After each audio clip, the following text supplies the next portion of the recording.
Hello to class, good morning all of you. We have completed fourth chapter, The Enemy, written by Paul Sasbach, and the question answer already sent to you yesterday video. Today we will start the chapter number 5, Should Wizard Hit Mummy, written by John Updike. Here is a story about the world view of a little child and the difficult moral question she raises during the story session with her father. यहाँ एक बच्चे के संसार के नज़रिए के बारे में कहानी है और उस मुश्किल नैतिक प्रश्न के बारे में जो वह उसके पिता से एक कहानी के रूप में दौरान पूछती है. In the evening And for Saturday naps like today's, Jack told his daughter Jo a story out of his head. शाम को और आज की तरह शनिवार की झपकी के लिए जैक अपनी लड़की जो को अपने दिमाग से एक कहानी सुनाता था. This custom began when she was 2. यह रिवाज उस समय शुरू हुआ जब वह 2 वर्ष की थी. Was itself now nearly 2 years old. अब वह 2 वर्ष से चल रहा था. And his head felt empty. अब उसका दिमाग खाली महसूस करता था क्योंकि स्टोरी बहुत सारी बता दी थी 2 सालों तक. Each new story was a slight variation of basic tale. प्रत्येक कहानी में क्या होता था, हर नई कहानी जो है मुख्य कहानी से थोड़ा सा अलग होती थी. A small creature usually named Roger. एक छोटा सा जीव होता था उसमें जिसमें उसका नाम प्रायः रोजर रहता था, लेकिन रोजर के पीछे कभी रोजर फिश होता था, कभी रोजर स्क्वेरल होता था, कभी रोजर चिपमंक होता था. had some problem and went with it to the wise old owl. और उस जिसकी हमेशा कोई समस्या होती थी वो जीव की, और इसे लेकर बुद्धिमान उल्लू के पास में वो जीव जाता था. The owl told him to go to the wizard and the wizard performed a magic spell that solved the problem. और कहते हैं कि उल्लू जो है उसको जादूगर के पास जाने के लिए कहता था और जादूगर एक जादू चलाता था जो समस्या को हल कर देता था. Demanding in payment a number of pennies greater than the number of Roger creature had but in the same breath directing the animals to place where the extra pennies could be found. कहते हैं कि जो Roger के पास होते थे उससे अधिक पैसे वह उससे बदले में मांगता था और एक ही सांस में वह उसे यह भी बता देता था कि वह पैसे उसे कहाँ मिलेंगे. Then Roger was so happy. तब रोजर खुश हो जाता था, चाहे वह रोजर स्क्वायरल हो, रोजर फिश हो, रोजर चिपमंक हो, तो खुश हो जाता था. He played money games with other creature. फिर वो अन्य अपने जानवरों के साथ, अन्य जीवों के साथ बहुत सारे गेम खेलता था. And went home to his mother. उसके बाद वो अपनी माँ के पास चला जाता है. Just in time to hear the train whistle that brought his daddy home from Boston. कहते हैं कि घर पर अपनी माँ के पास उस गाड़ी की सीटी सुनकर समय पर घर पहुंच जाता था जिस गाड़ी से उसके डैड जो हैं बोस्टन से घर आते थे. जैक डिस्क्राइब्ड देयर सफ़र home from Boston. Jack described their सफ़र and the story was over. कहते हैं कि जैक उनके रात्रि के भोजन का जिक्र करता और कहानी समाप्त हो जाती. ऐसी कहानियाँ रोज एक पिता जो है अपनी पुत्री जो को सुनाया करते थे. दिस कस्टमरी बिगन वन जो वॉज ओनली 2.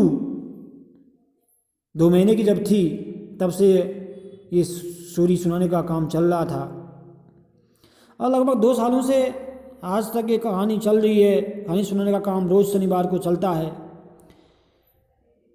और कहते हैं कि working is way through this scheme was specially fatiguing on Saturday but because Jo never fell asleep in naps any more and knowing this made the right seems futile.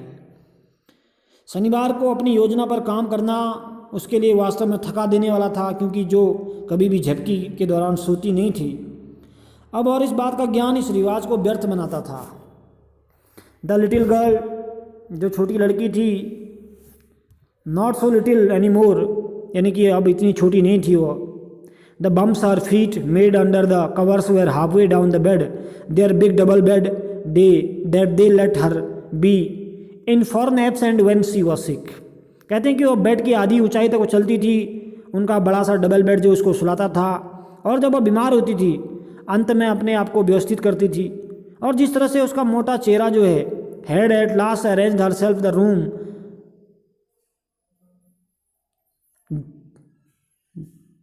had at last arranged herself, and from the way her fat face deep in the pillow shone in the sunlight shifting through the down shades, आ गया है कि अंत में अपने आप को व्यवस्थित करती थी, और जिस तरह से उसका मोटा चेहरा तकिए में धंसा धूप में चमकता था, खींची हुई छाया में बदलता हुआ, उसे यह मज़ेदार नहीं लगता था कि कुछ जादुई होगा।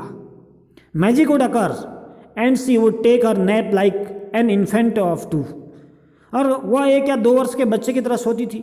हर ब्रदर बॉबी, उसका भाई बॉबी था, वॉच 2 जो 2 वर्ष का था, and already asleep with his bottle, अपनी बॉटल के साथ पहले ही सो चुका होता। जैक ने पूछा, who shell the story be about today, आज कहानी किसके बारे में होगी, यानी कि आज फिर कहानी शुरू होने वाली है। कैरेक्टर डिफाइन कर रहे हैं, जैक इज अ फादर, ये फादर है जैक, एंड जो is a daughter of Jack, जो किसकी डॉटर है, जैक की डॉटर है, एंड बॉबी, अभी एक करेक्टर और आया है बॉबी, ये Bobby is the little brother of जो। तो पूछता है जैक आज, who shell the story be about today, आज कौन सी कहानी होने वाली है। रोजर तो लगना ही है आगे, ये टाइटल है परमानेंट, पीछे से कोई जानवर का नाम जुड़ेगा। Jo squeezed her eyes shut and smile to be thinking she was thinking, her eyes open her mother blue skunk she said firmly, जो अपनी आंखें मसलते हुए बंद की और जो कुछ सोचती थी उसे सोचते हुए मुस्कुराई, उसकी आंखें खुली, उसकी माँ की आंखें नीली, कहती है स्कंक, ही सेड फिल्मली, यानी कि उसने बड़ी कठोरता से कहा, स्कंक इज एक मांसाहारी जीव है। अ न्यू एनिमल, आज फिर से एक नए जानवर की कहानी सुनानी है जैक को। अ न्यू एनिमल, एक नया जानवर। They must talk about skunks at nursery school, वे स्कंक के बारे में नर्सरी स्कूल में बातें करते होंगे। Having a fresh hero momentarily stirred Jack to creative enthusiasm, कहते हैं कि अचानक आए नए नायक ने जैक को थोड़ा क्या कर दिया, रचनात्मक उत्साह को थोड़ा झिझोड़ दिया, क्योंकि नया कैरेक्टर आ गया आज, स्कंक। ऑल राइट, उसने कहा ठीक है। He said once upon a time, एक बार की बात है, in the deep dark woods, कहानी स्टार्ट हो गई। एक बार की बात है, घने काले जंगल में रोजर स्कंक नाम का, there was a tiny little creature named Roger skunk and he smelled very wet, यानी कहानी स्टार्ट हो गई। यानी कि एक समय की बात है, एक छोटा सा प्राणी जीव जो था घने काले जंगल में रहता था, जिसका नाम था रोजर स्कंक, एक छोटा जीव था। And he smelled very bad, और उससे बहुत बदबू आती थी, यानी कि बदबू मारता था वो बहुत उसकी बॉडी से। यहाँ तक देखना है आप, क्योंकि हम स्टोरी स्टार्ट करेंगे कल यहाँ से आगे को, आज नया चैप्टर है, यहाँ से यहाँ तक आप ट्रांसलेशन और वर्ड मीनिंग कीजिए। उसके बाद कल से हम फिर इसको थोड़ा आगे बढ़ाएंगे, और थोड़ा जहाँ पर समझ में ट्रांसलेशन नहीं आता है, पहले कैरेक्टर आइडेंटिफाई करने हैं, उसके बाद फिर ट्रांसलेशन करके फिर वर्ड मीनिंग करना है। और दूसरा ध्यान रखना है कि वर्ड तो लिखना ही लिखना है क्रिटिकल, उसका मीनिंग लिखना है। मीनिंग हिंदी एंड इंग्लिश किसी में भी लैंग्वेज में लिख सकते हैं, लेकिन जो तीसरा कॉलम बनेगा, ये तो वर्ड का हो गया, ये मीनिंग का हो गया, एक बनेगा सिनोनियम का। सिनोनियम बने क्या होता है, समानार्थी, यानी कि 3 लाइनें बनानी है आपने। ये वर्ड है, उसका अर्थ है, ये उसका समानार्थी है, ठीक है ना। तो ऐसे प्रैक्टिस करनी है।